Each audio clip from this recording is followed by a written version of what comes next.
ഞാൻ എപ്പോഴും നിനക്ക് മുട്ടായി വേണമെന്ന് പറഞ്ഞാൽ ഞാൻ ഇനി മുട്ടായി കടക്കാരനെ കല്യാണം കഴിക്കണം. അതും കൂടെ ചെയ്യണോ? ഞാൻ ആ പാപം കൂടെ ചെയ്യണം. ചെയ്യണോടി? ഞാനീ ഇപ്പം നീ എത്ര മുട്ടായിയാ തിന്നേ? 3 മുട്ടായി തിന്നോ? 3 മുട്ടായി തിന്നില്ലയോ? പിന്നെ ഇനി ഞാൻ മുട്ടായി എവിടെ നിന്ന് വിളിച്ചോണ്ട് വരണോ?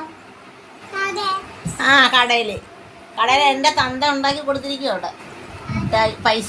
മുട്ടായി മേടിക്കാൻ. ഏത് കണ്ട സമയം മുട്ടായി മേടിക്കാൻ.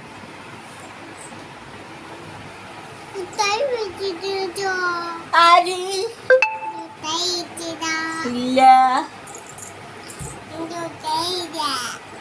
നിങ്ങളെ അച്ഛനോട് പറ, അമ്മലിനോട് ഒരു പെട്ടി നിറയെ മുട്ടായി മേടിച്ചോണ്ട് വരാം. കല്ലെല്ലാം പുഴു കൊടുക്കട്ടെ മുട്ടായി തിന്നു. മഞ്ച് ഇന്നലെ മേടിച്ചത് സ്നിക്കേഴ്സ് അവിടെ ഇരിക്കണം. സ്നിക്കേഴ്സോ എന്തോ എൻ്റെ പേര്. അതിവിടെ ഇരിപ്പുണ്ട്, വേണോ? ഞാൻ അതും കൂടെ തിന്ന. ചോറ് തിന്നത്തില്ല, മുട്ടായി മാത്രം.